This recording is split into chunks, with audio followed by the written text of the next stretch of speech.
ഇന്ന് നമ്മുടെ കൂടെയുള്ളത് ഷൈലോ ട്രാവലിന്റെ ഓണറായിട്ടുള്ള ഫിലിസ് ആണ്. അപ്പോൾ ടർക്കിയുടെ കൂടുതൽ വിശേഷങ്ങൾ നമുക്ക് സാറുമായിട്ട് ചോദിച്ചറിയാം. ടർക്കി എന്ന് പറയുമ്പോൾ യൂറോപ്പും ഏഷ്യയുടെയും ഇടയ്ക്കുള്ള ഒരു രാജ്യമാണ്. നമ്മൾ നോക്കുമ്പോൾ വാല്യൂ ഫോർ മണിയാണ്. ടർക്കി നല്ലൊരു ഓപ്ഷനാണ്.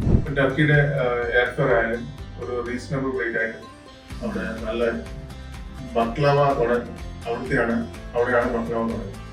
നല്ല ഫുഡ് എക്സ്പീരിയൻസ് ഉണ്ട്, നല്ല ഷോപ്പിംഗ് എക്സ്പീരിയൻസ് ഉണ്ട്. ഫാമിലിയായിട്ട് എൻജോയ് ചെയ്യാൻ പറ്റിയ ഒരു ഡെസ്റ്റിനേഷൻ ആണ്. യു തിങ്ക് ലൈക്ക് ഒരു ലൈവ് ആയിട്ടുള്ള ഒരു സ്ഥലമാണ്.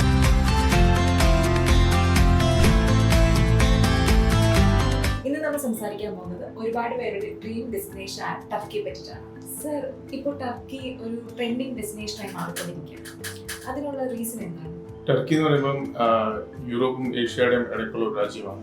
പിന്നെ അവിടെ ഹിസ്റ്ററി ഉണ്ട്, നേച്ചർ ഉണ്ട്, പിന്നെ നല്ല ഫുഡ്, പിന്നെ ഓവറോൾ നമ്മൾ നോക്കുമ്പോൾ വാല്യൂ ഫോർ മണിയാണ്. Sir, first time international travel plan ചെയ്യുന്നവർക്ക് ടർക്കി നല്ലൊരു ഓപ്ഷനാണ്.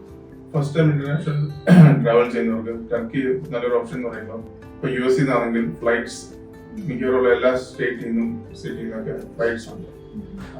പലയിടത്തുനിന്ന് ഒന്നിലധികം ഫ്ലൈറ്റ്സ് ഡെയിലി ഉണ്ട്. പിന്നെ ഇന്ത്യയിൽ നിന്നുള്ള ആൾക്കാർക്ക് വാങ്ങിയിട്ടുണ്ട്. അവിടെ ഇന്ത്യയിൽ നിന്ന് ഫ്ലൈറ്റ് റീസണബിൾ റേറ്റിൽ ഫ്ലൈറ്റ് കിട്ടുന്നുണ്ട്. ടർക്കിയുടെ എയർഫെയർ ആയാലും ഒരു റീസണബിൾ റേറ്റ് ആയിട്ട് കിട്ടുന്നുണ്ട്. അന്നേരം പിന്നെ നമ്മൾ ഓവറോൾ നോക്കുമ്പോൾ വാല്യൂ ഫോർ മണി ഡെസ്റ്റിനേഷൻ. ഇപ്പോൾ യൂറോപ്പിൽ പോകുന്നതിനെക്കാട്ടിലും ആൾക്കാർക്ക് കൂടുതൽ സന്തോഷം ടർക്കിയാണ്. Because of overall value for money. അവിടെ ഓവറോൾ സേഫ് ആണ്, ഒരു കുഴപ്പമില്ല. സർ, അവിടെ പോയാൽ മിസ് ചെയ്യാതെ കണ്ടിരിക്കേണ്ട ഒരു 3 സ്ഥലങ്ങൾ.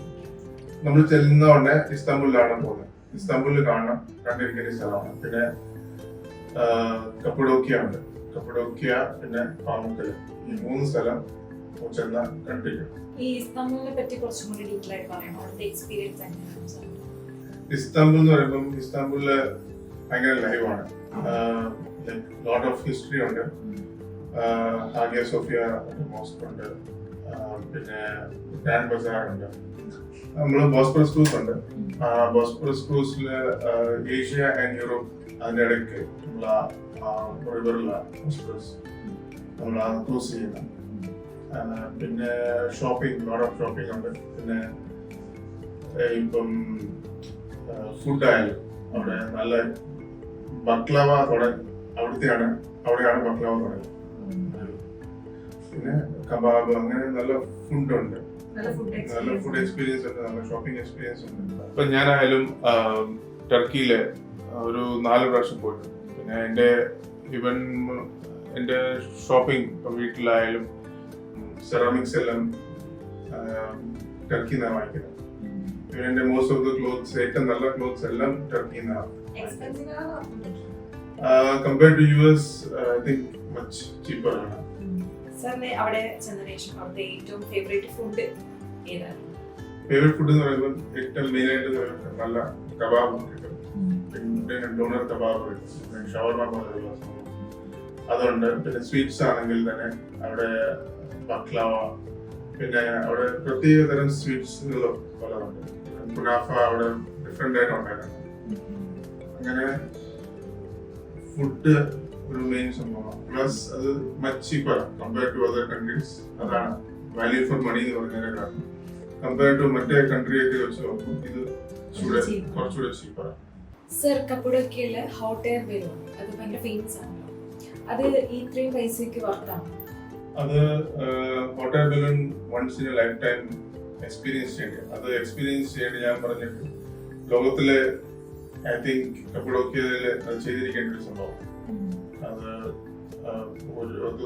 ഒത്തിരി വാട്ടർ ബലൂൺ ഒരേ സമയത്ത് മേളിൽ പോകും. അന്നേരം അതൊരു പ്രത്യേക എക്സ്പീരിയൻസ്. ഓവർ മറ്റേ കപ്പഡോക്കിയയിലെ ഡൂംസ്, ചിമ്നി, വേറെ ചിമ്നീസിന് മണ്ടയിൽ കൂടെ പോകും. അതൊരു പ്രത്യേക ഒരു എക്സ്പീരിയൻസ് ആണ്, യൂണീക്ക് എക്സ്പീരിയൻസ്. അതെന്തായാലും ഇച്ചിരി എക്സ്പെൻസീവാണ്, but it's worth it. Sir, ഈ പാമുക്കലയുടെ എക്സ്പീരിയൻസ് എങ്ങനെയാണ്? പാമുക്കല എന്ന് പറയുമ്പോൾ നമ്മൾ ദൂരെ നിന്ന് കാണുമ്പോൾ ഭയങ്കരമായിട്ട് വൈറ്റ് ഒരു ടെറസ്, സ്പെഷ്യൽ അത് ഭയങ്കര മുഴുവൻ ഒരു സൾഫർ ഇതാ. പിന്നെ പിന്നെ തെർമൽ വാട്ടർ നമ്മൾ അവിടെ കയറുമ്പോൾ ഷൂ ഒക്കെ ഊരിയിട്ടാണ് അത് നമ്മുടെ കൂടെ നടക്കുന്നത്. ഷൂ കൈ പിടിച്ചു അതിനകത്ത് ഇറങ്ങാൻ പറ്റും. അതിന്റെ മേലെ കൂടെ നടക്കാം. ചില സ്ഥലത്ത് ചൂടുവെള്ളം, ഓരോ സ്ഥലത്ത് ചൂടുവെള്ളത്തിന് ടെമ്പറേച്ചർ മാറും. വെള്ളം വരുമ്പോൾ നമുക്ക് വെള്ളം താഴെ വെക്കാം. അങ്ങനെ നമ്മൾ പല സ്ഥലത്തും പോകുമ്പോൾ അതിന്റെ ടെമ്പറേച്ചർ ചേഞ്ച് ആയിക്കൊണ്ടിരിക്കും. അതൊരു പ്രത്യേക ഒരു എക്സ്പീരിയൻസ് ആണ്. ഇവൻ ഐ തിങ്ക് ഇന്ത്യൻ മൂവി എനിക്ക് തോന്നുന്നു ജീൻസോ അങ്ങനെ കണ്ടൊരു മൂവിക്കകത്ത് പാട്ടിനകത്ത് ആ ഏരിയ കാണിച്ചു.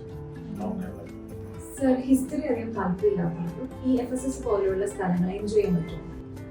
FSS പോകുമ്പോൾ ഹിസ്റ്ററി ഇഷ്ടപ്പെടുന്നവർക്കും പെടാത്തവർക്കും അത് ഇഷ്ടപ്പെടും. ബിക്കോസ് അവിടെ അതിനകത്ത് പ്രീ ഹിസ്റ്റോറിക് റൂയിൻസ് ഉണ്ട്. പിന്നെ ഇപ്പം ചില ക്രിസ്ത്യൻസിന് കാത്തലിക്സ് ഒക്കെ മേരിയുടെ ഒരു വീഡിയോ എടുത്തുണ്ട്. പിന്നെ അത് ജസ്റ്റ് ഒരു ഷോർട്ട് ട്രിപ്പ് വേണമെങ്കിൽ അത് ജസ്റ്റ് ചെയ്തിട്ട് അടുത്ത് തന്നെ കുസഡാസി എന്ന് പറയുന്ന സ്ഥലമുണ്ട് ജിസ്ബിയിൽ. അന്നേരം അവിടെ ബീച്ച് എൻജോയ് ചെയ്യാം. നല്ല ഫുഡുണ്ട്, നല്ല സീ ഫുഡ് അവിടെ കിട്ടും. സീ ഫുഡ് ഇഷ്ടപ്പെടുന്നവർക്ക് ഇതൊരു നല്ല എക്സ്പീരിയൻസ്. ജസ്റ്റ് ഒരു you are not religious, just ഒന്ന് ഒരു ഹിസ്റ്ററി അറിയാൻ വേണ്ടി അതിന്റെ റൂയിൻസ് ആണ് എൻജോയ് ചെയ്യാൻ പറ്റും. ഓവറോൾ ആ രാജ്യം ഒരു നല്ലൊരു രാജ്യമാണ്. ആർക്കും ആരൊക്കെ പോയിട്ടുണ്ടോ അവർക്കെല്ലാം ഏറ്റവും ഇഷ്ടപ്പെടുന്ന ഒരു കൺട്രിയാണ്. സർ, ഇന്ത്യയിൽ നിന്ന് വിസ പ്രോസസ് ഒക്കെ ഇങ്ങനെ ഈസിയാണ്. അതേപോലെ തന്നെ ഫാമിലി ആയിട്ട് എൻജോയ് ചെയ്യാൻ പറ്റിയ സ്ഥലങ്ങൾ. വിസ പ്രോസസ് പൊതുവെ ഈസിയാണ്. റിജക്ഷൻ ഒന്നും വരാറില്ല. അപ്ലൈ ചെയ്തവർക്കെല്ലാം കിട്ടാറുണ്ട്. പിന്നെ UK വിസ ഉണ്ടെങ്കിൽ അവർക്ക് ഈ വിസ അപ്ലൈ ചെയ്യാം. കുറച്ചുകൂടെ ചീപ്പർ ആയിരിക്കും. പിന്നെ US സിറ്റിസൺസിന് വിസ വേണ്ട. പിന്നെ ഓവറോൾ ഫാമിലി ആയിട്ട് എൻജോയ് ചെയ്യാൻ പറ്റിയ ഒരു ഡെസ്റ്റിനേഷൻ ആണ്. ബിക്കോസ് എല്ലാവരും എൻജോയ് ചെയ്യും. ബിക്കോസ് ബീച്ചുണ്ട്, ഫുഡ് നല്ലതാ, കൾച്ചർ ഉണ്ട്, ഷോപ്പിംഗ് ഉണ്ട്. പിന്നെ എവറിത്തിങ് ലൈക്ക് ഒരു ലൈവ് ആയിട്ടുള്ള ഒരു സ്ഥലമാണ്. ഇവിടെ മോസ്ക് ഉണ്ട്. മോസ്ക് നമ്മൾ വിസിറ്റ് ചെയ്യും. പിന്നെ കൂടുതലും ബസാറും ഷോപ്പിങ്ങും കൾച്ചറും. പിന്നെ ഓരോ സ്ഥലത്ത് പോകുമ്പോൾ നമ്മൾ പറഞ്ഞ പോലെ കപ്പഡോക്കിയയില് കുറെ ഗുഹകളാണ്. ഗുഹ മീൻസ് അവര് പണ്ട് ആൾക്കാർ താമസിച്ചുകൊണ്ടിരുന്ന സ്ഥലങ്ങളാണ്. അതായത് നമ്മുടെ ഹോട്ടൽസ് പോലും അങ്ങനെയുള്ള കേവ് ഹോട്ടൽസ് നമ്മൾ കൊടുക്കാറുണ്ട്. സർ, ഷൈലോ ട്രാവൽ അവിടത്തേക്കുള്ള ടൂർ പാക്കേജ് എങ്ങനെയാണ് കവർ ചെയ്യുന്നത്? എങ്ങനെയാണ് എക്സ്പെൻസീവ് കാര്യങ്ങളൊക്കെ? ഞങ്ങൾക്ക് ടൂർ പാക്കേജസ് ഉണ്ട് ടു ടർക്കി. ഇപ്പം ഗ്രൂപ്പ് ടൂർ ആണെങ്കിൽ 13 days ടൂർ നമുക്ക് ചെയ്യാൻ പറ്റും, ഇൻക്ലൂഡിംഗ് ഫ്ലൈറ്റ്. US നിന്നൊക്കെ നമുക്ക് 3500 അല്ലെങ്കിൽ 3750 ആ റേഞ്ചിലൊക്കെ ചെയ്യാൻ പറ്റും. പിന്നെ അതിനകത്ത് ഫ്ലൈറ്റ്, ഫുഡ്, അക്കോമഡേഷൻ എല്ലാം ഇൻക്ലൂഡ് ആണ്. പിന്നെ നമുക്ക് ഷോർട്ട് ട്രിപ്സ്, ഇപ്പം ഒരു ഫാമിലി, 2 ഫാമിലി അല്ലെങ്കിൽ ഹസ്ബൻഡ് വൈഫിനോട് ജസ്റ്റ് പോകണമെങ്കിൽ നമുക്കത് കസ്റ്റമൈസ് ചെയ്യാൻ പറ്റും. ഇസ്താംബുൾ മാത്രം ചെയ്യാൻ പറ്റും, ഇസ്താംബുൾ ആൻഡ് കപ്പഡോക്കിയ മാത്രം ചെയ്യാം, പാമുക്കലെ ആണെങ്കിൽ അത് ചെയ്യാം. എങ്ങനെ വേണമെങ്കിലും നമുക്കത് ചെയ്യാൻ പറ്റും. നമുക്ക് ബിബ്ലിക്കൽ ടൂർസ് ഉണ്ട്. ബിബ്ലിക്കൽ ടൂർസ് എന്ന് പറയുമ്പം 7 ചർച്ച് ഓഫ് റെവലേഷൻ എന്ന് പറയുമ്പോൾ ആ 7 ചർച്ചും ടർക്കിയിലാണുള്ളത്. പിന്നെ യെസ്, പിന്നെ FSS എന്ന് പറഞ്ഞാൽ ഇവിടെ പോളൊക്കെ യാത്ര ചെയ്ത സ്ഥലങ്ങളുണ്ട്. മേരിയുടെ വീടുണ്ട് FSSനടുത്ത്. അത് കാത്തലിക്സ് ബിലീവ് ചെയ്യുന്ന സ്ഥലമാണ്. നമുക്ക് എല്ലാ ടൈപ്പും ടൂർ ചെയ്യാൻ പറ്റും. ബിബ്ലിക്കൽ ചെയ്യാം, ലീജർ ചെയ്യാം. എല്ലാവർക്കും ഒരു വൺ സ്റ്റോപ്പ് ഫോർ ഓൾ എന്ന് പറയുന്ന ഒരു പാക്കേജാണ്. ഓക്കെ, താങ്ക് യു സർ, നമ്മളുടെ കൂടെ ഇത്രയും നേരം ടൈം സ്പെൻഡ് ചെയ്തതിന്. അതുപോലെ തന്നെ ടർക്കിയെ കുറിച്ചുള്ള ഇത്രയും ഡീറ്റെയിൽ ആയിട്ട് നമ്മുടെ കാര്യങ്ങൾ ഷെയർ ചെയ്തതിന്. ഇത് ടർക്കിയിൽ പോകുന്ന ഒരുപാട് ആൾക്കാർക്ക് ഹെൽപ്ഫുൾ ആയിരിക്കും. ആൻഡ് ഈ അടുത്തൊരു വീഡിയോയിൽ അടുത്തൊരു രാജ്യവുമായിട്ട് വരാം.